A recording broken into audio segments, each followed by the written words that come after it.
Bonjour, nous allons évoquer la question de l'adaptation du droit de la concurrence dans la crise du coronavirus au travers de deux thèmes. Le premier, c'est l'application des règles de concurrence au niveau de l'Union européenne et le second, la question des pratiques restrictives de concurrence qui est une particularité du droit français. Alors en ce qui concerne le droit de l'Union européenne, vous savez que le droit de l'Union européenne, ce sont quatre blocs, c'est l'antitrust, l'article 101, les ententes, les abus de position dominante, le contrôle des concentrations et les aides d'État.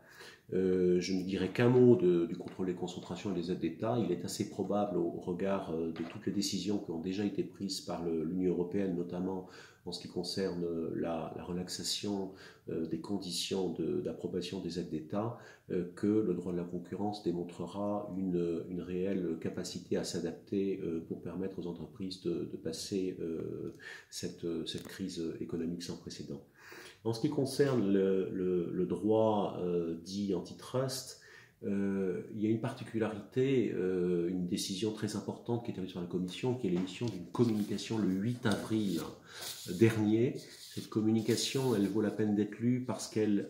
autorise de façon tout à fait exceptionnelle les concurrents à pouvoir conclure des ententes au travers de l'appréciation du bilan anticoncurrentiel. Donc ce sont des critères que je rappelle, c'est-à-dire l'accord doit améliorer le progrès technico-économique, les avantages doivent être significatifs pour le consommateur. Ils ne doivent pas induire de restrictions de concurrence non indispensables et ils ne doivent surtout pas avoir d'effet en termes d'élimination de la concurrence sur un marché pertinent.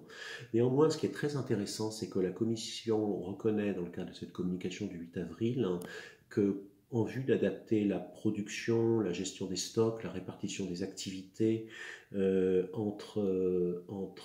usines au sein d'un même secteur, et dans la mesure où c'est nécessaire pour adapter l'appareil productif, eh bien, la Commission sera disposée, de façon encore une fois exceptionnelle, à pouvoir examiner au travers de lettres administratives dites de confort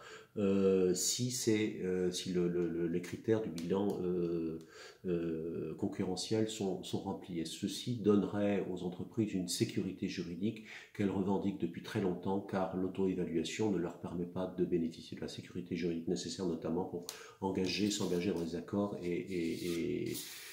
procéder à des investissements potentiellement très importants. En ce qui concerne le droit français, je voudrais quand même rappeler une chose très importante, c'est que le droit français dispose, en vertu de l'article 442.1 du Code de commerce, restructuré à l'occasion d'une ordonnance récente du 24 avril 2019,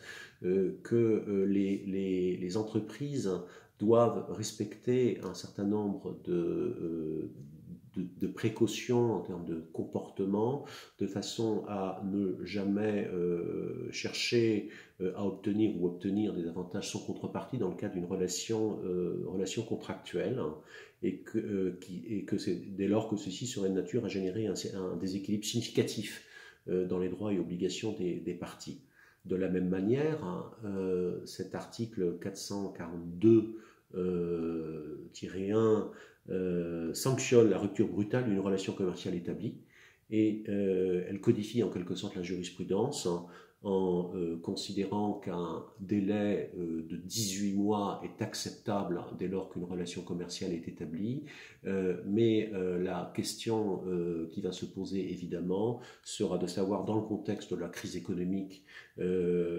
qui va suivre la crise sanitaire ou qui suit la crise sanitaire, dans quelle mesure les entreprises pourront invoquer la force majeure, notamment si elles-mêmes sont victimes d'une baisse de production, d'une baisse de commandes très très importante. Évidemment, il sera difficile pour elles de pouvoir maintenir le volume de commandes à leurs fournisseurs. La question étant de savoir quelle sera la proportionnalité des mesures qui seront prises en termes de réduction des commandes. Et un point particulier notamment est que aucune entreprise, aucun fournisseur ne pourrait à lui seul assumer les conséquences d'une telle crise économique. Par conséquent, en conclusion, il est très important pour vous, contract manager, dans le cadre de la mise en œuvre de ces dispositifs contractuels, ces révisions de contrats, éventuellement donc de terminaison de contrat, il est très important de bien mesurer les conséquences que pourrait avoir la rupture d'une relation commerciale, y compris une baisse durable de la charge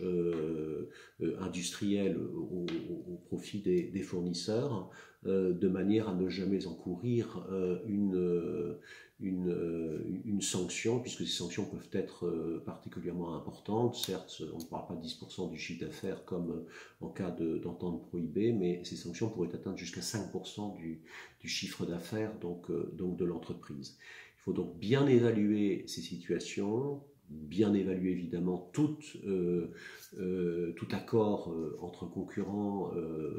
notamment au travers de cette communication du 8 avril que j'évoquais tout à l'heure. Et pour ce faire, il est effectivement très important de pouvoir anticiper sur la nécessité de pouvoir consulter un spécialiste du droit de la concurrence, un juriste en droit de la concurrence au sein de notre entreprise ou un avocat en droit de la concurrence, car les sanctions peuvent être particulièrement lourdes. La crise du coronavirus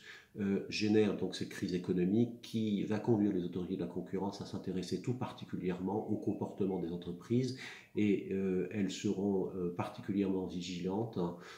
à respecter l'équilibre contractuel, à respecter et à s'assurer que les consommateurs ou les entreprises les plus